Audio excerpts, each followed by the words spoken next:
Hello Hello. and good morning, and a good morning it is. It is. I'm How doing are you fine, doing? and it's hot here still. Good. Wow. Had some really Yeah, nice we had rain some during the recently, didn't night a you? little bit to let us know that the clouds were still there, but not much. But we can My get. sister We're not complaining. was my sister Claudia was up in Payson and she did a video thing of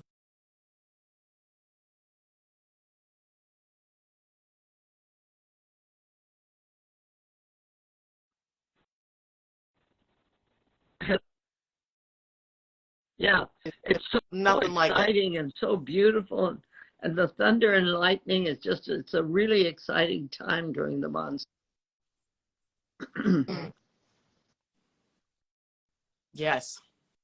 Okay, so I just have a quick question that I would love to hear from you about. Your AARP photo shoot. Yeah, it went really well. I think they're going to put put it on the air or whatever they do with it, uh, about in a couple of weeks or something like that. I'm not really sure just when it goes on, but they came and they did it. They did photo shooting around, and they were happy. So I guess we did a good thing. Great. Well, magazine. So my guess is you'll be the I feature don't of know. the We'll magazine. uh, Maybe you'll make the cover. You're well a cover model now. we shall see. In Hindustani, it's dekhi jagi. That means we shall see, we shall see. Okay, I like that. So Linda commented, she said, Katie, Dr. Gladys said, have you got a new hairdo? She can Yeah. see it. I do not, but you can see my hair as opposed to Well, more than normal. somehow maybe it's my eyes. Yeah. Yeah, Yeah. that's what I mean. Yeah. That's Yeah. so great. So things are still moving along as far as your publicity, and you're still doing a million different podcasts It's every week. amazing, wherever how people are being called together with what's the message from the book. In fact, my granddaughter, Jessie, who is an environmentalist down in Tucson. At, Oh, right. I follow oh, her on yeah, Instagram. she's She's great, amazing. Jessie and Yeah. Connor. And so their name, when they got married, his name was Everly before he got married. So they're the McEverlys.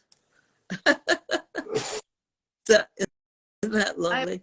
Because that. his family is from Tucson, and so they wanted to include them. But anyway, she was talking about how her generation is so frightened; they don't know which way to turn. The late college graduates who are coming out looking for where they're going to go, how they're going to find their juice, how they're going to be able to express themselves, and they're really looking for help with that. So I'm glad that the book is helping them, some of them, with that. But I think those of us who have found our voice and are in the process of speaking really need to write to try to reach to these amazing young people who are just looking for the light. They're really searching, and they want to do what they can do to help the environment and help the world and all. They're back in the wasn't it in the 60s and 70s when uh, everybody was really, really looking to change the world, and the flower generation and all of that. Well, it sounds to me like this generation that Jessie is talking about is looking for that opportunity to really get involved with something that makes their hearts sing. And I'm so excited about that. Yeah, I think that it is a bit daunting for that age group to try and figure out what's happening and what's going to be left and what is, just where it's all going to Well, go. technology has evolved to the point where they could almost do anything that they want. Look at what we're doing right now. And so the podcasts and the ability to contact people across the world in a very personal way is amazing. And so it's never been like this. I mean, I've lived 100 years plus, and I've never had the opportunity to be talking to you like this, like we have done week after week after week. And it's become something that's been very comforting and good for the two of us to do, because every week there's something else to talk about. We have no agenda, so we FemiFest, and we talk about whatever it is that is in the air at the time, and it's a global thing. So that's never happened before, where we could really make that kind of contact with each other. And the fact of the matter is that we human beings are really all the same. We need the same things. We like the same things. We do the same things because we're true humans.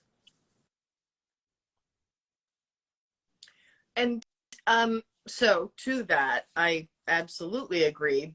And I also think that sometimes, well, I'm asking you, do you think that sometimes too much choice can have you left feeling like, well, there's too many options and I don't even know what to do?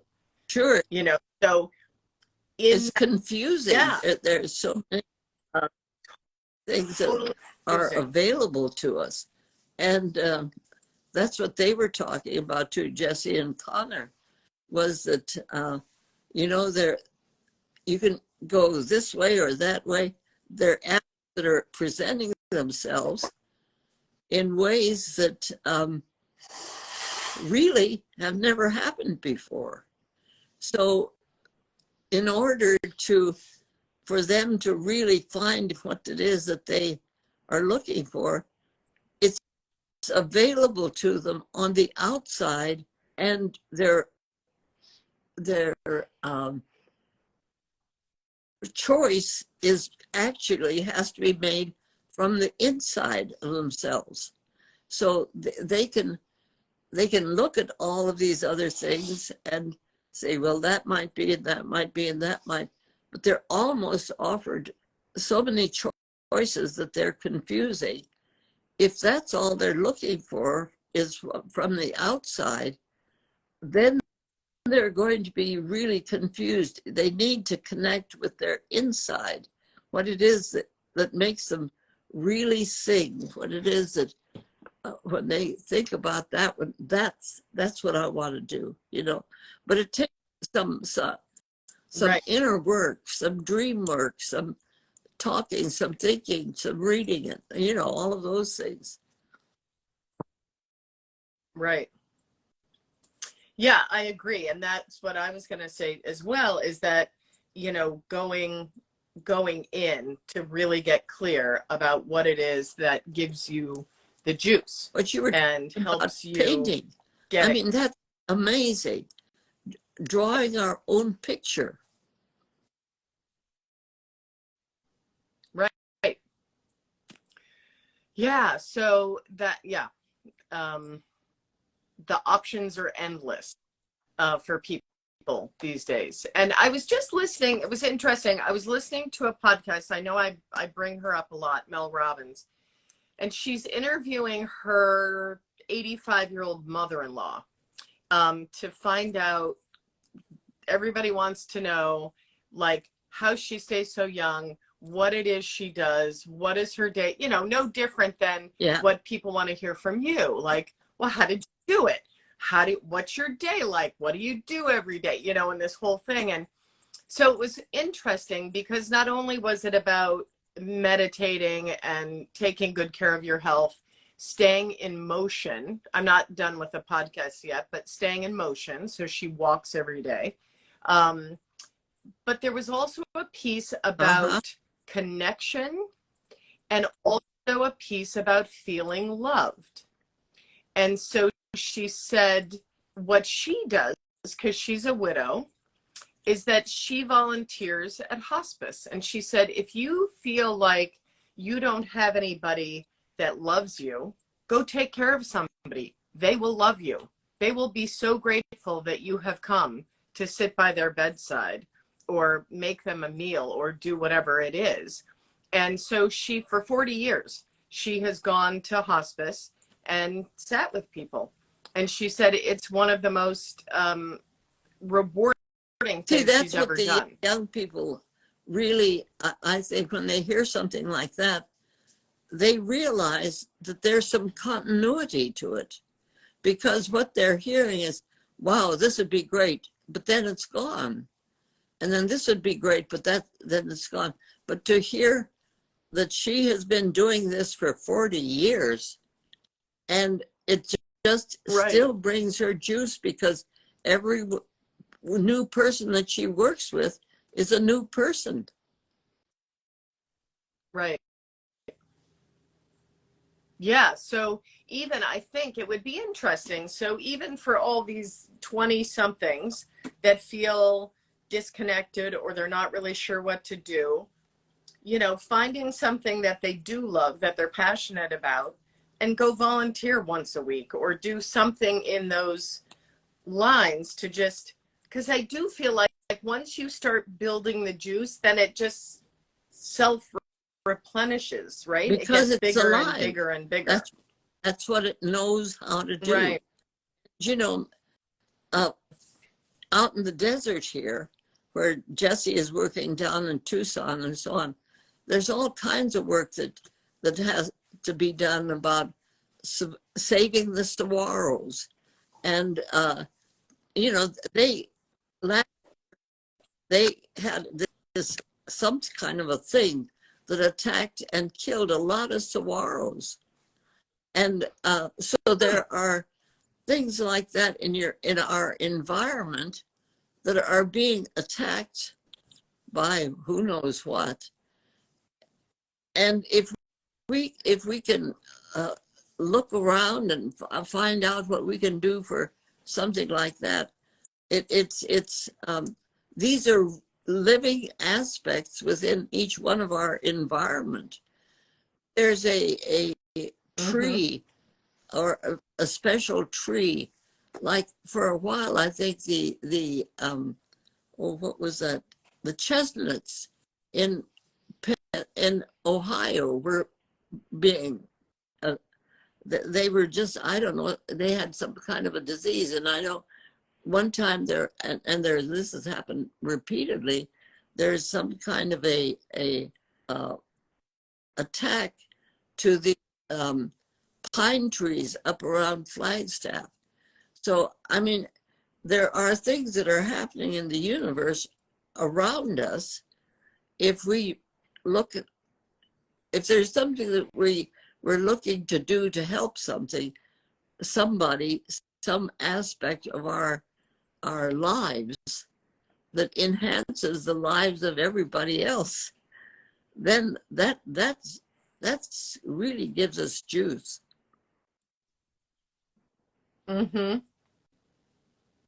Yeah. Do you think that, you know, being a physician for all the years that you have been a physician and you're still doing, you know, coaching sort of, or however we're calling that right now, you know, that I'm guessing that still is part of that for Oh, you and gives you sure. that It's like purpose. what you're doing.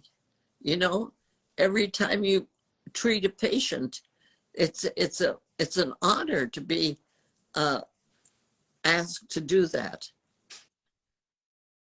Mm. Hmm. Yes, yes. And so I just wonder for people who, I don't know, there's a lot of people. I mean, I feel like almost every job is a service of some kind, obviously, right? But some may feel like, I don't know, they're less important than others, but all jobs are doing a service to You know, benefit somebody there's a else. jeweler in my environment, a really nice man, because when I have jewelry, but the jewelry that I have is old, so it breaks. Know that I can Mm-hmm. get that piece of jewelry to him and he'll fix it because he knows how to do that and he loves doing that.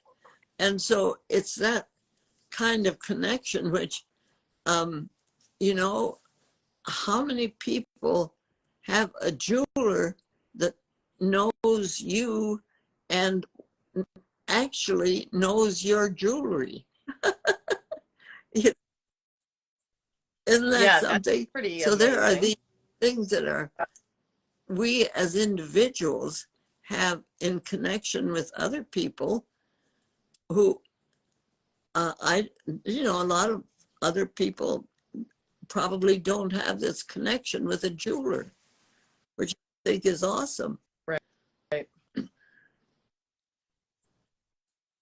Well, I would imagine, I mean, yeah, you've been in the same area for quite some time, so you probably have a fair bit of connections like that. And also just within your, the holistic medical community. I mean, you still have so many people that are, I have been have around you people for that are a long time. in their late 90s who have given up because they think that and two of them specifically that I'm thinking about, they're in wonderful nursing homes that give them the food they need, the roof over their heads. They have entertainment and all of that, and they still are having trouble finding their juice at this time. So um, if we have relatives who are feeling that way, who wake up in the morning, well, what's the thing that we heard yesterday? I don't remember, but there's something. Thank you, God. Anyway, there was a funny statement that I heard yesterday that I think is interesting. But anyway, there are older folks in the nursing homes who are part of our families. And if we can reach out to them too and let them know that no, they may not understand that they're still here for a reason. And that reason is maybe the reason that this younger person has something that they can reach for. And, it's Hmm. that ability to allow ourselves to reach through and done on into aspects of life that is still there and still living and looking for something.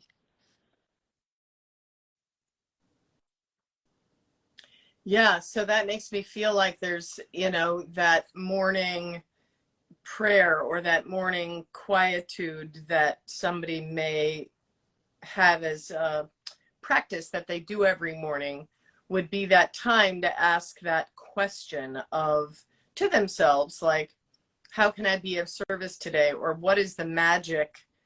How is it going to unfold?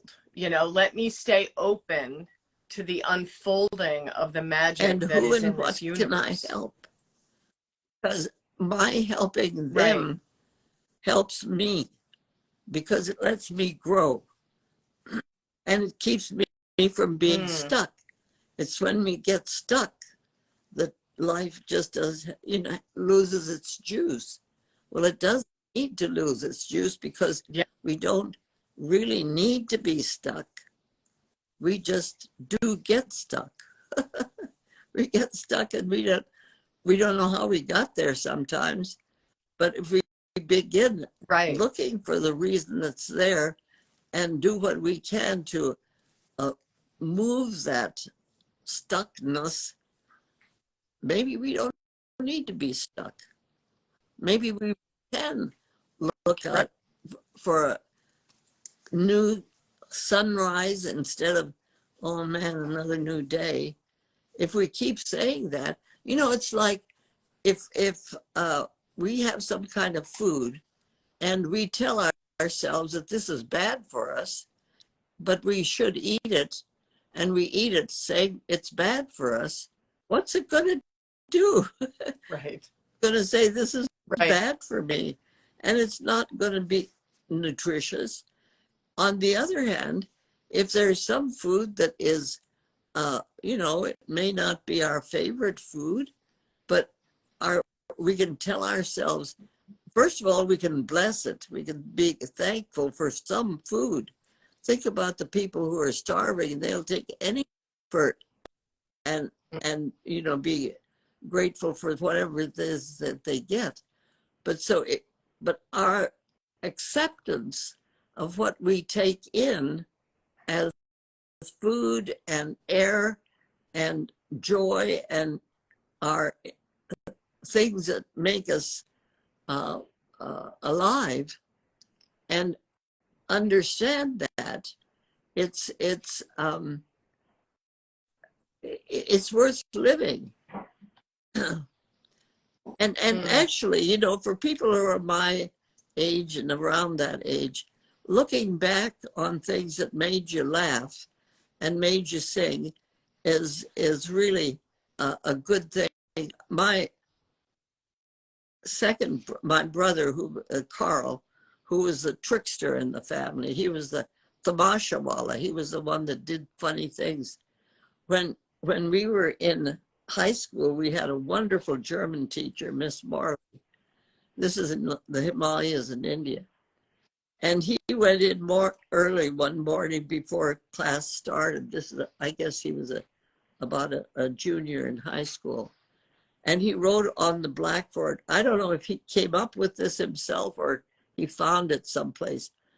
And Miss Marley was our Latin teacher.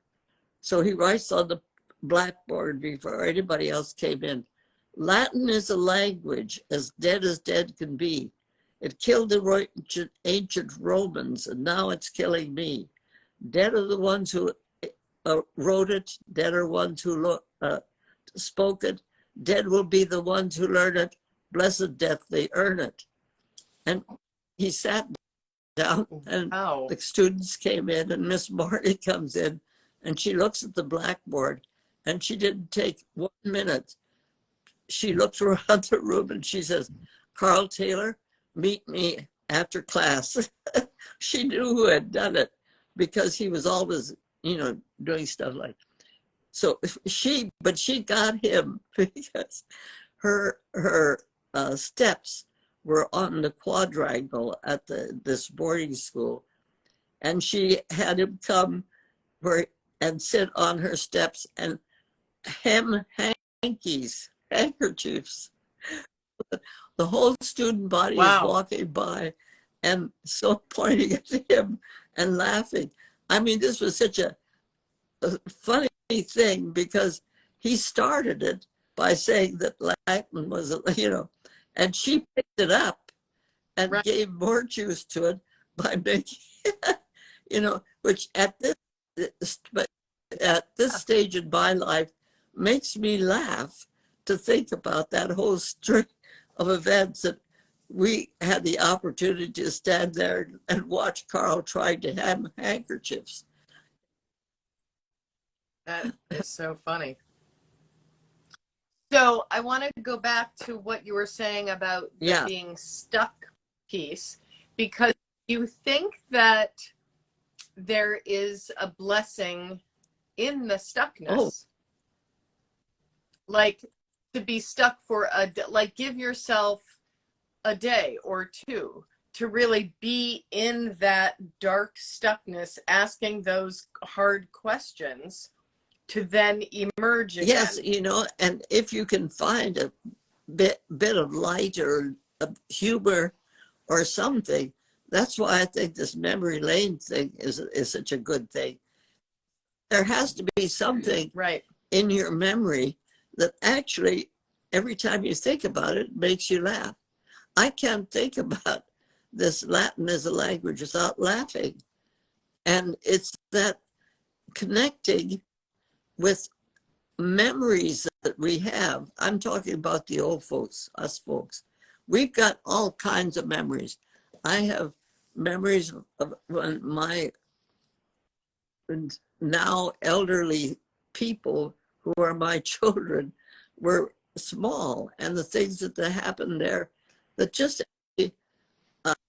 if I am stuck someplace and I can't think of anything else, I can still go back to those times or sometime along the line that made me laugh.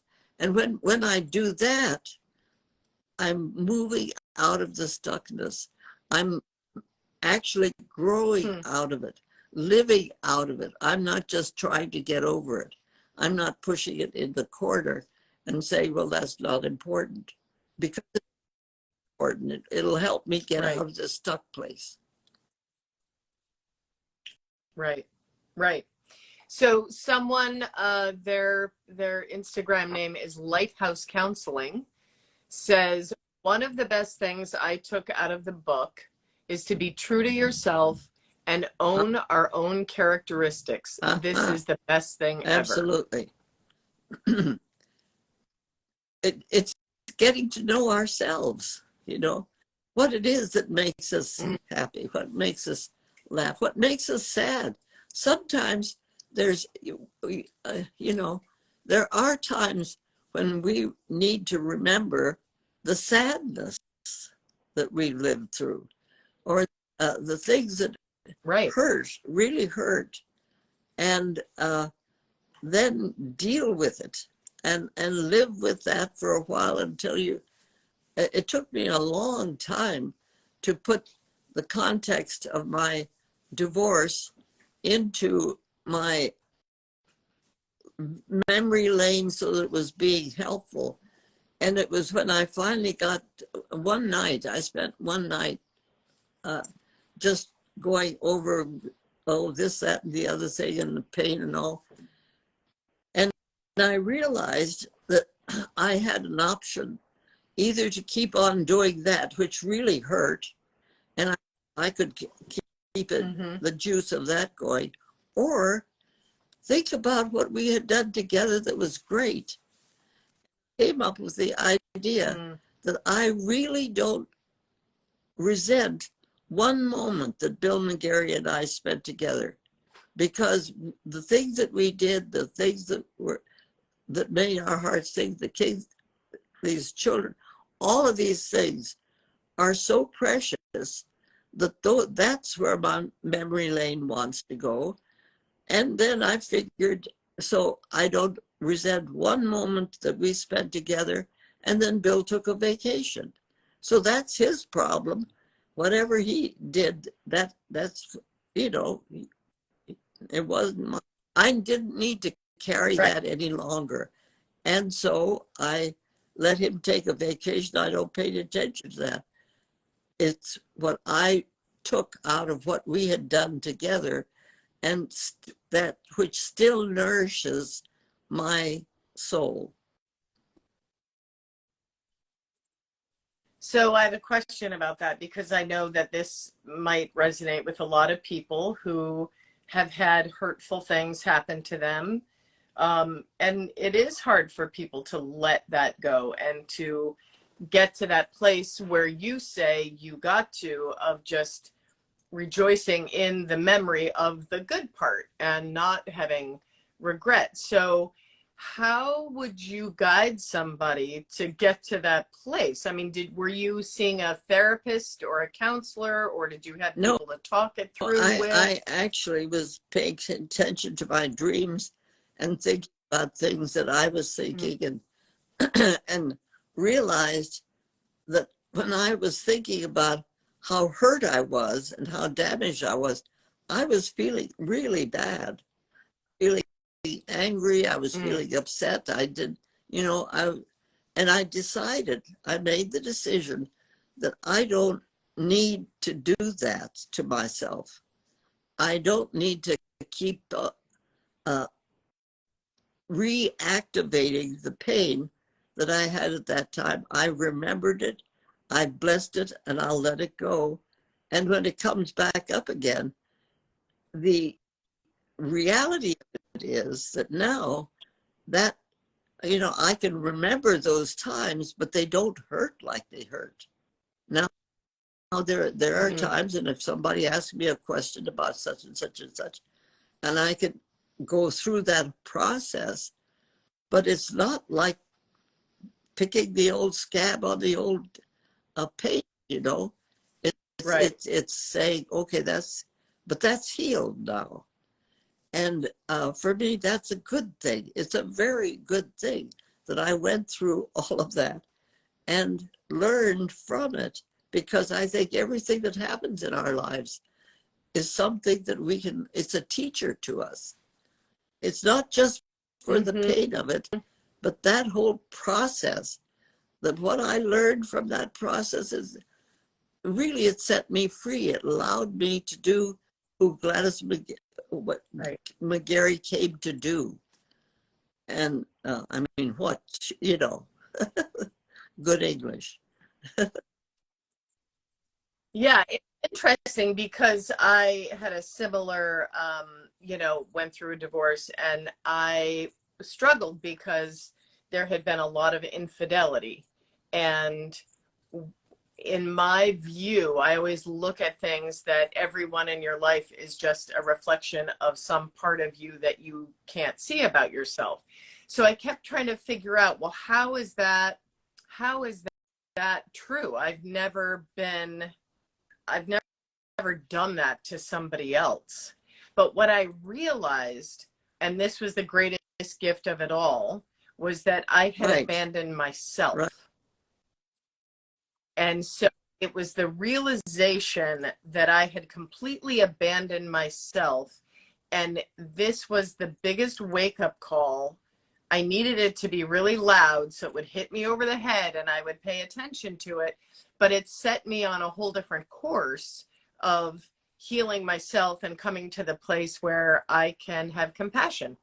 And I too can forget, like I can talk about it and it's not so painful, and I'm grateful that we have 3 children to get, all of the things.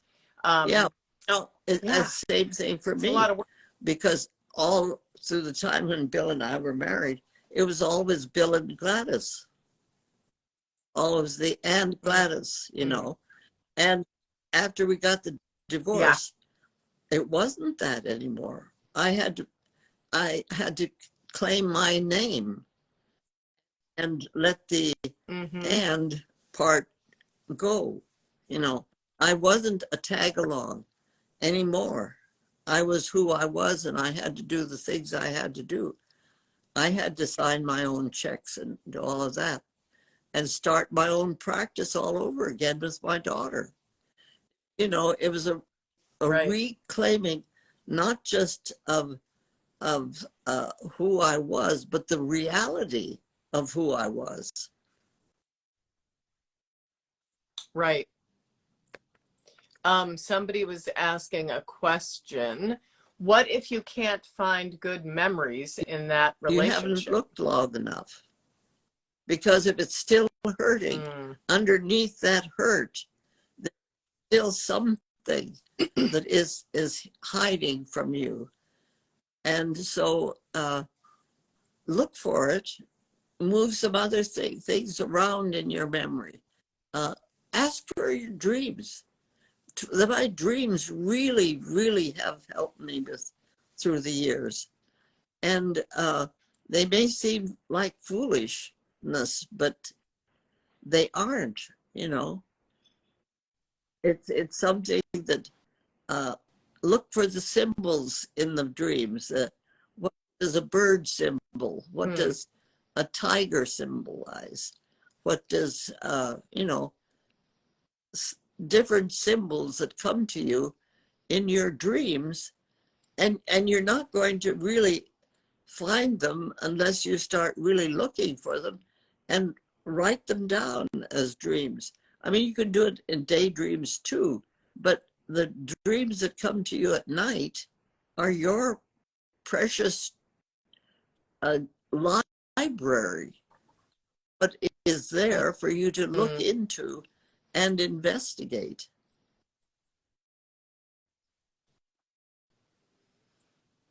I was at Camelback Mountain was in my dream last night, and as I was driving up to it, I said, Yeah. "Oh, here's my mountain." Yes. I guess my body was getting ready to have a conversation with you today. Camelback is such a powerful symbol in our dreams. You know, those of us who lived at the foot of Camelback Mountain, Yeah. Our front door opened out to Camelback Mountain.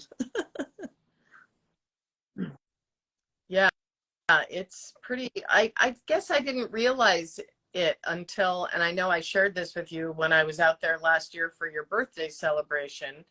I just couldn't get away from Camelback Mountain. I circled it, I drove up to it, I took a rock from it, I hiked up it, it was remarkable to me because I was only 13 when we left, that it had that kind of an impact in who I am. Yeah, it was. Well, you know, really it's sort of interesting. like my sister and I took family members back to India. 2006, I think it was. No, well, anyway, around that time. And the beauty of that, one of the things that that we did was we went up to where we were when we left India to come to college. You know, that was a complete shift of everything. And to walk around where the swings were and where my mother's desk was and where the cook's stove was, and all of that was really for us a reclaiming of parts of ourselves that were still alive. And it's the joy of going back to places like that and reimagining what it was when you were, like, you know, a little one hanging these upside down from the swing, you know, all of that. Yeah. And speaking of your birthday, I have something that your sons wanted me to share with our community. And so it's an email, so I printed it out. So I'm just going to read it to everybody. So it says, if you are as excited as we are about Dr. Gladys and her message, we would love you to join our volunteer team. There are 2 projects we're working on right now. If you have awesome Instagram skills, you can help us amplify Dr. Gladys's message on social media. And if you are great at planning and management, you can help us create a big birthday surprise for Dr. Gladys's 103rd birthday on November 30th. If this sounds like fun, drop us an email to hello@gladysmcgarry.com. So again, anybody's interested in volunteering, you're going to email hello, HELLO, at GladysMcGarry.com. Okay. And somebody will get back to you and let you know what, how you That's could fun. help. So, I mean, these ornery yeah, guys that are now middle-aged, so funny, but Yeah. they're doing a They've been good they've been job, yeah, Gladys. really wonderful. They made things happen. And they're still doing it. They, It's it's it's because they care and I care and we care and the world cares and goes on. yeah, I'm trying to type this in the chat while we talk. Okay, hello at GladysMcGarry.com. Okay, there it is, everybody. Um, You're the so yeah, oh, thank you, John, that you typed that there as well. you're the you're the first Um, one that yeah, started this. I mean, I started working with you 2 years ago.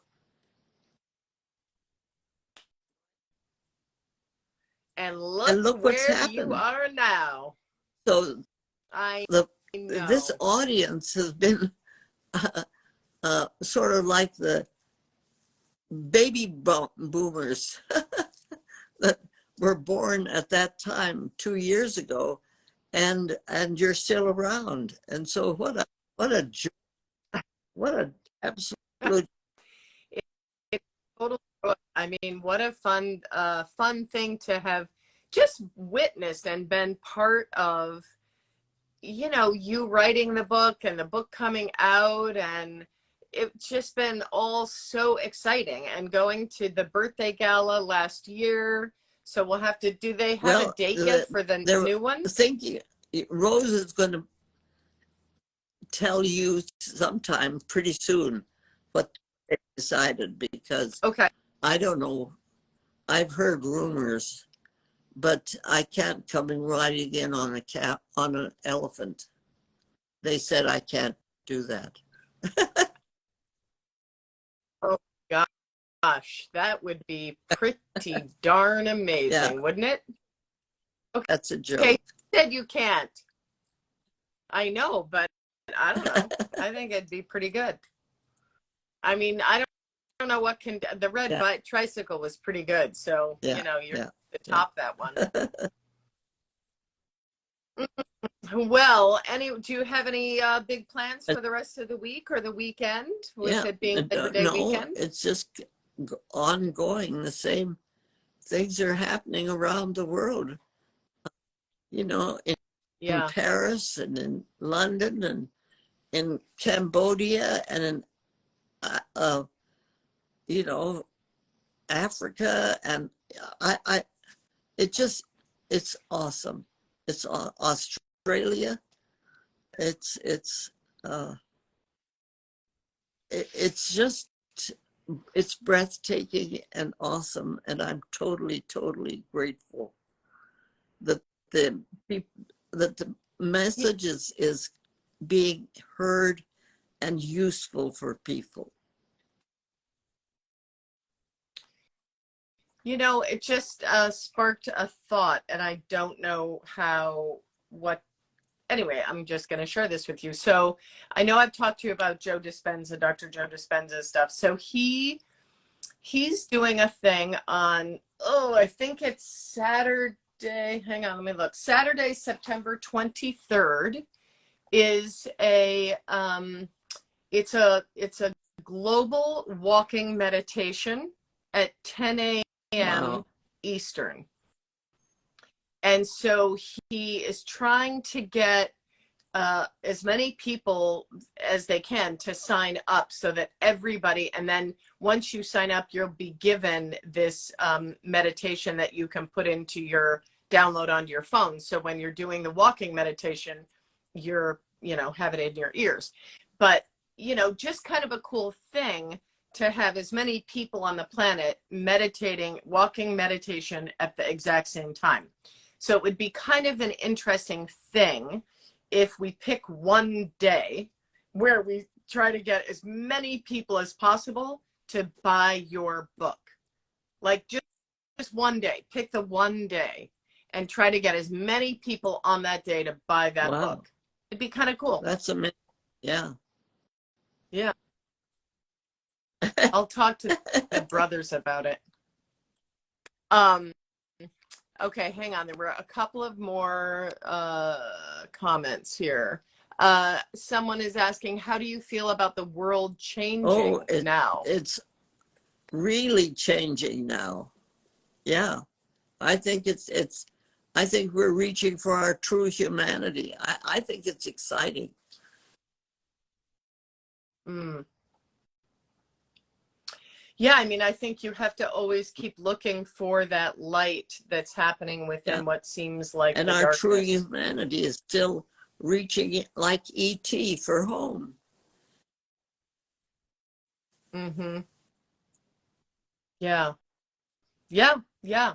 So with that, plant a flower, go look at a flower, go sit by a tree, go, just something that brings you Absolutely. one little ounce of joy. I forgot when I was at your house last year to look into your refrigerator and see the hey, yeah. I wanted to see the vase. The little bouquet there. Yeah. Yeah, that's there all the time. I think that is the best thing ever. So for anybody that doesn't know, Dr. Gladys has a little bouquet of flowers in her refrigerator all the time. So when she opens the refrigerator, she's met by a beautiful bouquet of flowers. It's smiling at me. I love it. That's so good. And such a good reminder to sort of, you're about to nourish your body. It's right there, right at your eye level. Yeah. That's perfect. All right. Well, with that, I'm going to say we need to sign off because I need to get ready for my afternoon. So as always, everybody, thank you so much for being here. Your comments are amazing. Always love to hear them. Questions, whatever you want us to know, send them along on Instagram. Thank you. Yeah, and we will be back next Tuesday. So everybody have a great week. And enjoy. Ooh, full moon tomorrow. Really? It is a blue moon tomorrow. Yeah, because the second full moon in August. And it's also a super moon. So if you're feeling all kinds of ways, it might be because the full moon is upon us. So anyway, enjoy it. I love you. And I will see you next week. Love you. Bless you.